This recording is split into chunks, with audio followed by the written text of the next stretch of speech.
ছোট থেকে বড় সবারই খুব পছন্দ হবে। ঝটপট এই নাস্তাটি তৈরি করে দিন।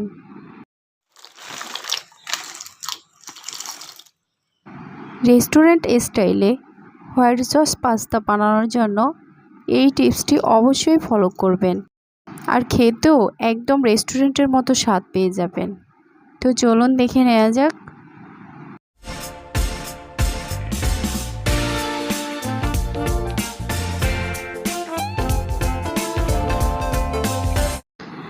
হাই এভরিওয়ান, আসসালামু আলাইকুম। চলে আসলাম আরেকটি নতুন ভিডিও নিয়ে।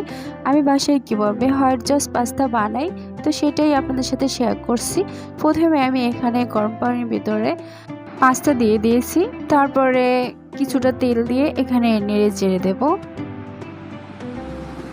এবার আমি কিছুটা তেল দিয়ে দিয়েছি, তারপরে ভালোভাবে নেড়ে চেড়ে ঢাকনা দিয়ে ঢেকে রেখে দেব। তারপরে এটাকে আমি নামিয়ে নেব। তো এদিকে আমি যেটা মূল পর্বে চলে আসছি, সেটা হচ্ছে চুলোতে একটি কড়াই বসিয়ে দিয়েছি। কড়াইটা গরম হয়ে আসলে এদিকে আমি ঘি দিয়ে দেব। তো আপনারা চাইলে মাখন দিয়েও করতে পারেন, আমি এটা ঘি দিয়েই তৈরি করে নেব। তো আমি এইদিকে প্যানের ভিতরে ঘি দিয়ে কিছুক্ষণ নেড়ে চেড়ে দেব। তারপরে এখানে আমি কিছুটা পরিমাণ ময়দা দিয়ে দিচ্ছি, সাদা ময়দাটা দিবেন।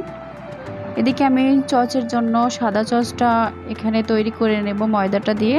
তো আস্তে আস্তে করে এদিকে আমি কিছুটা দুধ দিয়ে দিয়েছি। এখানে আমি লিকুইড দুধ দিয়ে চচটা তৈরি করে নিয়েছি, আপনারা চাইলে গুঁড়ো দুধটাও ইউজ করতে পারেন। তো আমি এভাবে চুলার আঁচটা খুব স্লোতে রেখে সসটা তৈরি করে নিতেছি। খুব সাবধানভাবে এটাকে জাল করে নিতে হবে যাতে নিচে লেগে না যায়। তো এদিকে আমি আস্তে আস্তে করে সসটা তৈরি করে নিতেছি।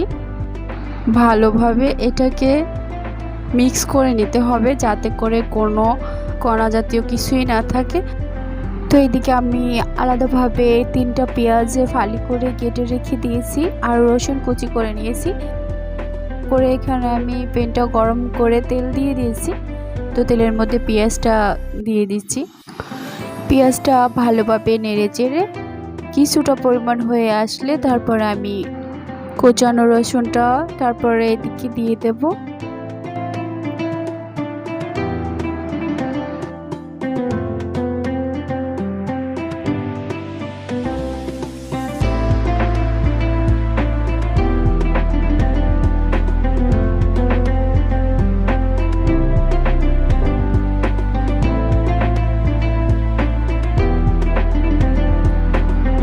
তো এবার আমি রসুন কুচিটা এখানে দিয়ে দিয়েছি, ভালোভাবে নেড়ে চেড়ে দিতে হবে। বাদামি কালারটা হয়ে আসলে এটাকে আমরা নামিয়ে ফেলবো। তারপরে কিছুটা পরিমাণ লবণ দিয়ে দিব। তো এটা হয়ে আসছে এদিকে আমার। তো এখানে আলাদা করে যে সসটা তৈরি করে দিয়েছি হোয়াইট সসটা, এখানে আমি চুলোতে দিয়ে দিয়েছি। হাই হিটে দেব না, মাঝারি আঁচে রেখে এটাকে জাল করে নিতে হবে।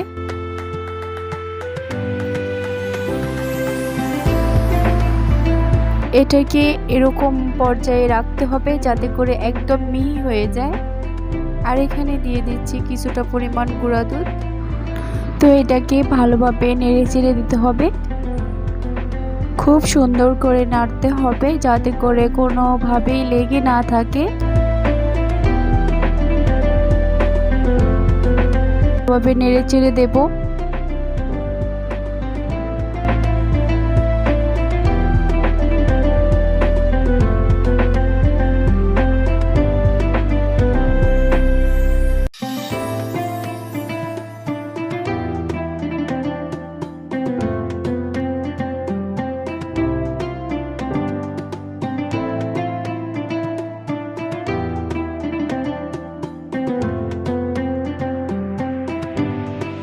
তো এবার আমি হালকা কিছুটা পরিমাণ লবণ দিয়ে দেব।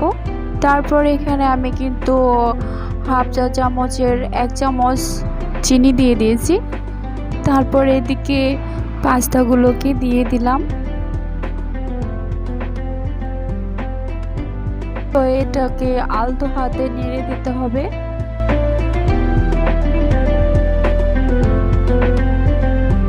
ভালোভাবে নেড়ে চেড়ে দেব, সসটা যাতে পুরো পাস্তাটাতে লেগে থাকে।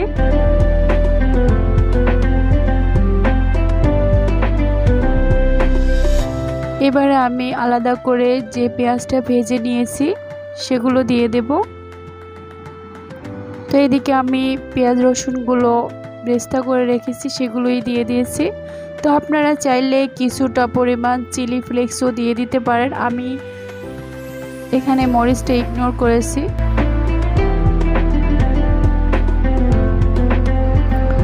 খুব সহজে খুবই সুন্দরভাবে তৈরি হয়ে গেছে। তো আপনারা চাইলে বাসায় এভাবে করে তৈরি করে দিতে পারেন। ছোট থেকে বড় সবারই খুব পছন্দ হবে। তো আজকের মতো এই পর্যন্তই। সবাই ভালো থাকবেন, সুস্থ থাকবেন। আল্লাহ হাফেজ। আসসালামু আলাইকুম।